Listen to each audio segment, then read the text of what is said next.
Olá, sou Giselda Armentano. Hoje estou aqui para dialogar com o escritor Valdir Colani sobre o aspecto mais prejudicado da nossa cultura, a educação. Olá, Valdir. Nós somos produto de um espermatozoide e de um óvulo. Essas duas sementes se fundem no ventre materno para formar uma criança com potencial para o bem ou para o mal, para o caos ou para o equilíbrio. Qual é o conceito de educação? No sentido amplo, Giselda, educar significa adestrar, instruir, civilizar, formar, socializar, transmitir valores individuais, isto é, o conjunto de hábitos e costumes estabelecidos pelo ambiente familiar a partir da infância.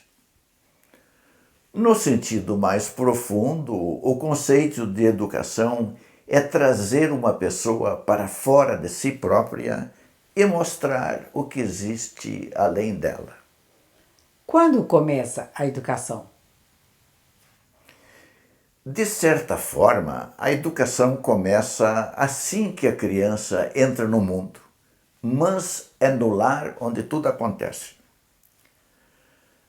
A família é o centro de gravidade emocional. É o palco onde a criança encena sua individualidade e seu destino. Na atmosfera psicológica criada por pais e irmãos, tem início o processo de desenvolvimento da personalidade e do caráter. E o que é a personalidade? Como ela se forma na criança? Segundo o psiquiatra e psicoterapeuta suíço Carl Jung, personalidade é o conjunto de características psicológicas que determinam os padrões de pensar, sentir e agir, ou seja, a individualidade particular e social de uma pessoa. A formação da personalidade é um processo gradual, complexo e único. Valde, o filósofo inglês Thomas Hobbes acreditava que o homem é essencialmente mau e que cedo ou tarde seus atos revelam essa essência perversa. Já o filósofo suíço Jean-Jacques Rousseau acreditava que o homem é essencialmente bom, mas que a sociedade o corrompe. Afinal, a criança nasce boa ou má? Quem conhece as leis da evolução sabe que o homem leva no inconsciente impressões que vêm do seu lado animal, do qual ainda não se libertou, e também do universo, o qual se manifesta com ordem, harmonia e beleza. Logo, de um lado, a criança possui o gene de seus pais biológicos e, do outro, o gene universal da criação. Podemos, então, afirmar que a criança não é essencialmente má, porque a sua natureza íntima é essencialmente boa. Assim, podemos concluir que, na sua essência, a criança nasce pura. Porém, na sua existência, ela pode crescer impura. Tenho netos gêmeos e venho prestando atenção nas mudanças que ocorrem durante o crescimento deles. As crianças são idênticas na essência. Vieram dos mesmos pais, nasceram na mesma hora e, mesmo assim, apresentam diferenças bem acentuadas. Como é que você explica isso? Quando a criança inala seu primeiro ar ao nascer numa hora determinada e lugar definido, a energia vibratória dos planetas é gravada na criança, que será única, ímpar e exclusiva. Alguns comportamentos são instintivos, nos quais todas as crianças e todos os animais se igualam. Outros são adquiridos por meio de ensinamentos. A criança, então, poderá se tornar boa ou má, lúcida ou estúpida, generosa ou egoísta, conforme os exemplos que ela tenha recebido. O célebre político e legislador na Grécia Antiga, Licurgo de Atenas, afirmava que a criança é aquilo que pode vir a ser. Para provar sua tese, ele escolheu 2 filhotes de cão da mesma ninhada e ordenou que um fosse educado para ser um agradável cão de companhia e o outro um excelente cão de caça. Tempos depois, em uma assembleia, Licurgo colocou no salão um prato de comida, uma lebre e fez entrar os 2 filhotes de cão no recinto. Um deles se dirigiu tranquilamente ao prato de comida e o outro saiu correndo atrás da lebre. Nossos filhos vêm para a vida frágeis e indefesos. Nada sabem e possuem apenas aptidão para chorar. Eles pedem e reclamam por meio do choro.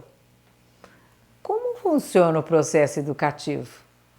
Quando a criança sai do ventre materno, seu cérebro se assemelha ao filme virgem. Usando os olhos como lente, ela grava as imagens do ambiente que a rodeia. O primeiro sinal de aptidão é sua memória, que possui 2 atributos: rapidez de assimilação e exatidão de registro. A criança assimila influências das pessoas ao seu redor com a mesma vivacidade das flores que assimilam as carícias do sol ardente. O que fazer para formar crianças saudáveis desde o berço? Os pais são os primeiros educadores da criança. Aquilo que haverá de brotar no coração dos filhos deve existir oculto no coração dos pais. Portanto, é de fundamental importância o tipo de vida que os pais levam e o grau de honestidade moral e psicológica que possuem, porque eles são o bom, a verdade e o belo. Dessa maneira, os filhos sentem o mundo através dos pais, um mundo real ou falso, de bondade ou malícia, de beleza ou feiura. Valde, que espécie de conselhos os pais devem dar aos filhos enquanto eles são de fácil moldagem, dóceis e flexíveis? A educação através de conselhos é longa. A pregação moralista por parte dos pais que não praticam o que pregam é mais do que inútil. O método mais eficaz é o exemplo. O método mais curto e eficaz é o exemplo. A influência mais profunda que os pais exercem sobre os filhos é através do exemplo. Eles observam instintivamente as escolhas que os pais fazem e crescem de acordo com o ambiente que os cerca. Portanto, a regra prática para se relacionar com o filho durante o processo educativo é esta: tudo o que os pais fizerem na frente dele deve ser feito de tal modo que vibre positivamente na sua alma. Eu acredito que aquilo que foi semeado ontem está sendo colhido hoje, e o que semearmos hoje será colhido amanhã. Não é assim?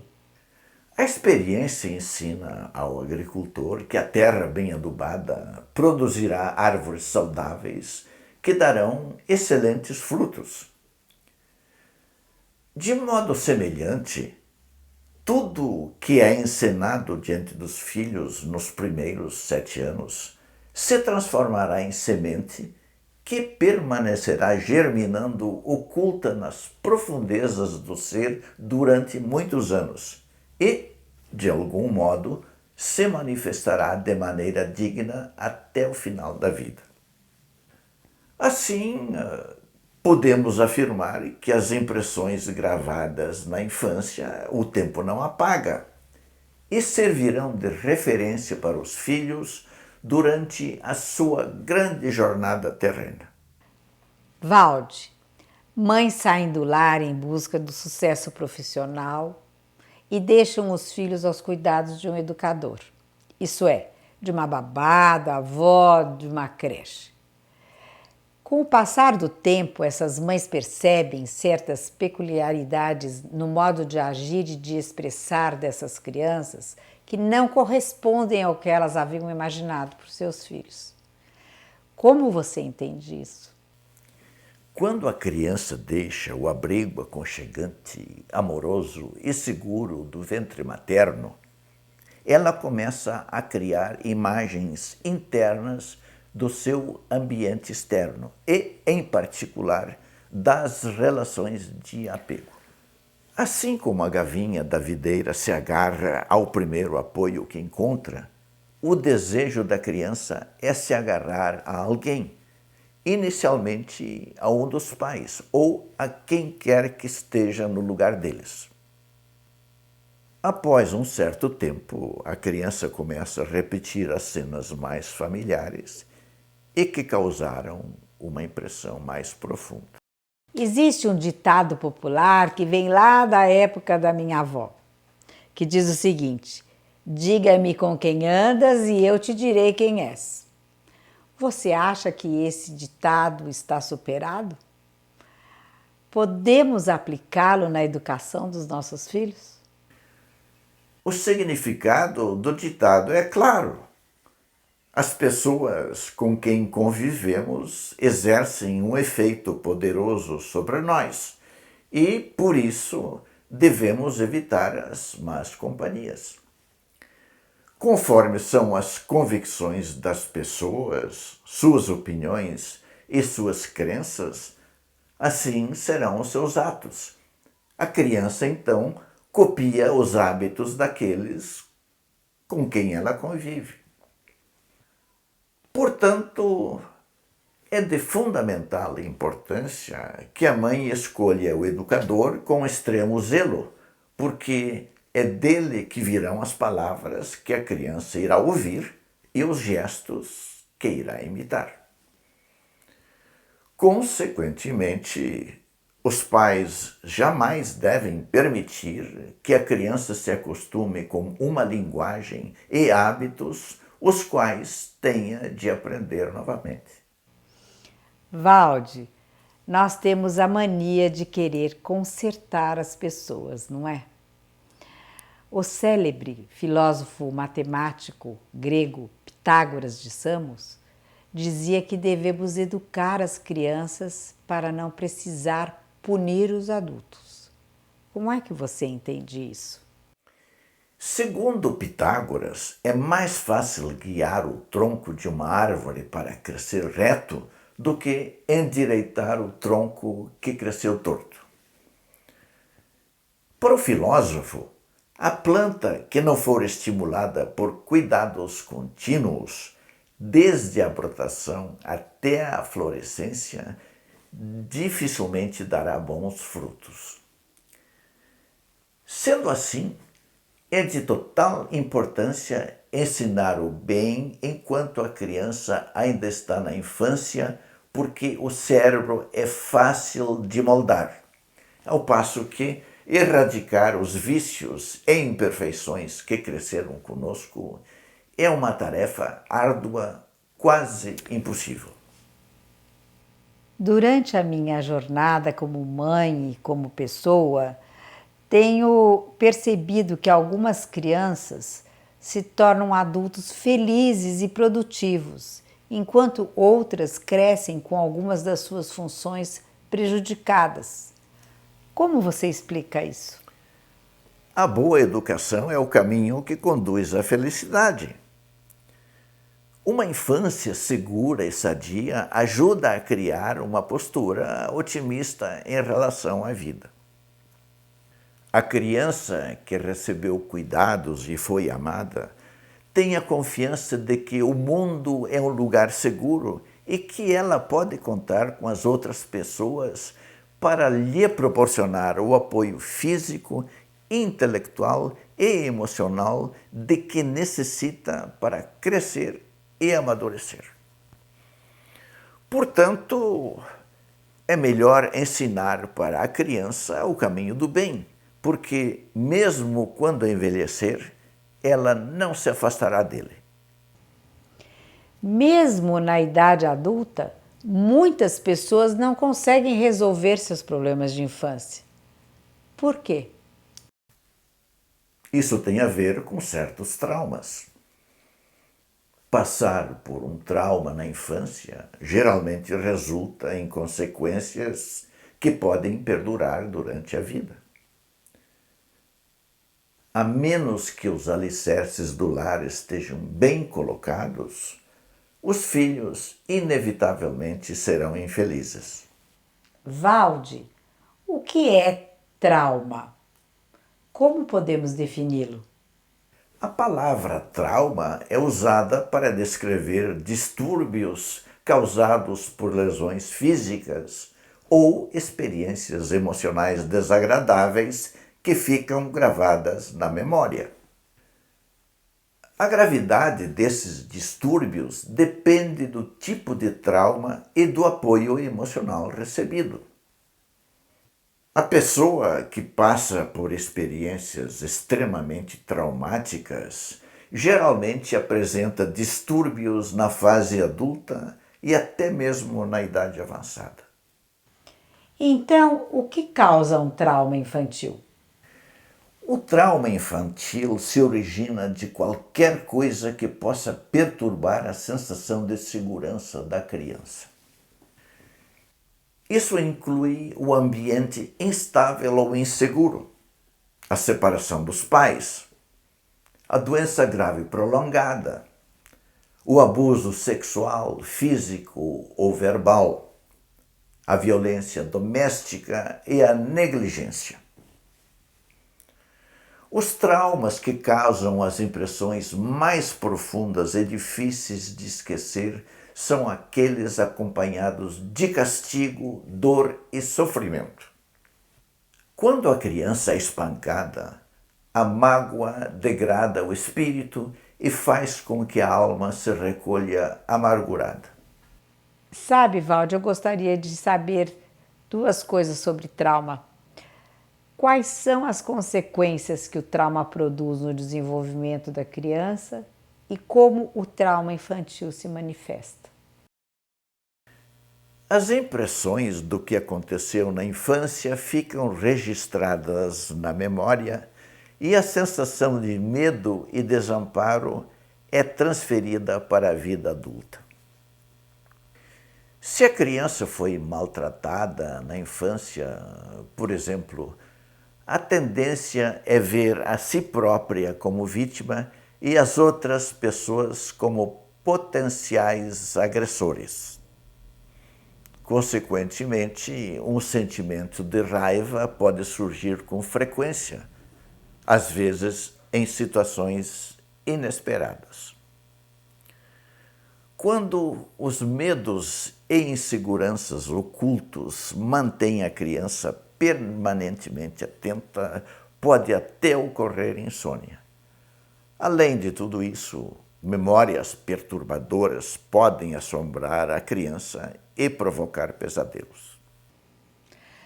No início do nosso diálogo, você disse que educar, no sentido mais profundo, é trazer uma pessoa para fora de si própria e mostrar o que existe além dela. Explica melhor esse conceito. Toda educação deve ter como alicerce o conhecimento do ser humano na sua totalidade. A ciência avança no conhecimento do corpo físico. Aparelhos eletrônicos exploram os nossos órgãos, fornecendo imagens em 3 dimensões e a cores. Entretanto, ela ainda não conseguiu inventar um aparelho que possa fornecer imagens da nossa alma. Apesar dos avanços da ciência, a procura por um elo entre o homem e o universo não tem diminuído. Todo ser humano, de uma forma ou outra, deseja e precisa saber com verdadeira e indescritível paixão a causa da sua existência. Valde, eu gostaria que você me explicasse o conceito de alma. Como podemos defini-la? A alma nos liga ao universo transpessoal. Ela é o fio invisível que nos une ao Criador e armazena todo o potencial da espécie humana. A alma pode ser comparada à semente pronta para germinar, crescer, florescer e frutificar se as condições externas forem favoráveis. Enquanto ainda é uma plantinha, a alma deve ser orientada até o momento que seja capaz de se guiar por si própria. Sendo assim, a criança que receber a educação apropriada terá uma vontade correta, um caráter sem mancha, um espírito sem defeito e uma virtude moral imaculada. Onde está o elo entre o homem e o universo? A astronomia tem mostrado que tudo no universo está interligado. Fragmentos de meteoritos, amostras da composição do solo lunar trazido por espaçonaves, o vento solar, os raios cósmicos originados provavelmente de estrelas que explodiram, mostram a presença das mesmas partículas que conhecemos aqui na Terra. O corpo do homem é feito de elementos orgânicos em diferentes formas. Proteínas, lipídios, açúcares são formados por átomos de oxigênio, carbono, hidrogênio e nitrogênio abundantes no universo. Os 92 elementos químicos que formam as estrelas estão presentes no corpo dos seres humanos. Carl Sagan, o astrônomo e astrofísico norte-americano, afirmava que somos feitos de poeira das estrelas. Por acaso as estrelas são nossas irmãs? É esse o nosso elo? De certo modo, sim, Giselda, pois viemos todos da mesma fonte. Temos o gene de nossos pais, mas temos também o gene da criação. Somos uma síntese do universo porque tudo que existe lá em cima, até o mais remoto infinito, existe dentro do ser humano. Valde, você explicou sobre nossa origem. E eu te pergunto então, quem somos nós na realidade? Por que não estamos aqui na Terra? Entramos neste mundo através de pais biológicos, porém somos filhos do cosmos. Podemos dizer que nossa pátria é o universo e nossa família é a humanidade. Estamos nessa universidade terrena para evoluir o nosso lado espiritual, nos aperfeiçoar, estudar matérias como a justiça, a solidariedade, a empatia e terminar nossa existência com o diploma de ser humano. Valde, nós recebemos 3 educações diferentes. A educação dos nossos pais, a educação dos nossos professores e a educação da vida. Qual é o sentido da inteligência espiritual? Que efeito ela causa na vida prática? A inteligência espiritual impulsiona o homem na busca de uma conexão com algo maior do que si mesmo. É de importância fundamental que a dimensão interior, isto é, a dimensão do ser, e a dimensão exterior, isto é, a dimensão do ter, sejam alimentadas de forma equilibrada. Equilibrar esses dois níveis da existência e conhecer suas aspirações mais profundas é a melhor forma de se prevenir contra os efeitos da tristeza, dos vícios, das enfermidades e da vida sem sentido. Você disse que o processo educativo deve focar o ser humano como um todo. Por que despertar a inteligência espiritual na infância?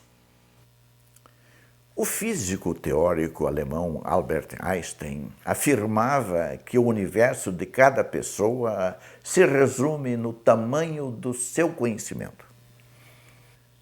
Portanto, viver a inteligência espiritual é a forma de tentar compreender o universo e seu Criador. À medida que a criança faz progresso na espiritualidade, ela progride no autoconhecimento. O autoconhecimento, por sua vez, amplia a compreensão de quem somos, de onde viemos, o que nos tornamos, para onde estamos indo e do que nos libertamos. Valde, todos nós sabemos que a ignorância nos escraviza e o conhecimento nos torna livres. Eu te pergunto, como podemos inspirar na criança uma educação espiritual e princípios virtuosos? Acho que o ponto mais crítico é o educador, Giselda. A criança é capaz de aprender vícios e maldades sem a ajuda de alguém. Entretanto, para desenvolver a inteligência espiritual e as virtudes, ela necessita de um mestre. Aquilo que deve brotar no coração da criança haverá de existir, antes de tudo, o culto no coração do educador. Portanto, o diálogo entre as duas almas é a parte essencial do processo educativo. No final das contas, é o educador quem vai moldar a criatividade da criança e estabelecer os alicerces de uma sociedade mais justa, não é? Qual é a importância do autoconhecimento? O educador que conhece a si mesmo conhece o outro, porque todas as criaturas são corpo e espírito. O objetivo principal do educador é atingir a alma da criança. Entretanto, para educar a criança, o educador necessita, acima de tudo, conhecer a sua essência. Assim como o jardineiro conhece a essência de cada flor do seu jardim. Quando o educador conhece a essência da criança que deverá formar, então ele será capaz de ensinar e instruir. E quais são as esperanças dessa criança que o educador tanto ama e se preocupa? Quais são os desejos da sua alma? O que ela espera encontrar no mundo dos adultos? Acredito que o maior desejo latente na criança é encontrar a sensação de segurança, proteção e carinho junto a um ser que seja humano. Entretanto, o ser humano só pode ser encontrado em espiritualidade. Se nós nos perdermos em espiritualidade, nos perdemos uns aos outros. Estamos vivendo uma época em que as pessoas passam umas pelas outras e não se percebem. Parece que perdemos a capacidade de enxergar o ser espiritual. Vemos o fruto, mas não enxergamos a vida na semente. Vemos a flor, mas não sentimos o seu perfume. Você acredita que é possível mudar isso? Giselda, para dar é necessário antes ter. Portanto, uma real transformação do ser humano só será possível quando a educação infantil, o ensino fundamental e o ensino médio forem conduzidos por educadores com formação espiritual, ética e moral adequadas. Me refiro a educadores com empatia, capazes de perceber a essência da criança e fazer dela uma árvore viva, de tronco sadio, com raízes firmes na terra. Educadores que não digam à criança em que ela deve acreditar, mas despertam nela crenças humanas adormecidas. Educadores que abram o caminho na alma para construir um mundo mais receptivo, a fim de que a criança possa viver nele. Valde, isso significa viver na utopia, aquela sociedade imaginária, ideal, inventada pelo filósofo e escritor inglês Thomas More. Para encerrar esse nosso diálogo tão prazeroso, eu te pergunto: você acredita que isso seja possível? Improvável, talvez, Giselda, mas não impossível. A inteligência espiritual existe em potência na criança desde o nascimento. Tudo que existe em potência pode manifestar sua potencialidade, ou seja, pode tornar explícito aquilo que é implicitamente. Portanto, não devemos perder a fé na realidade interior do ser humano. Em meio aos espinheiros, às vezes florescem lírios.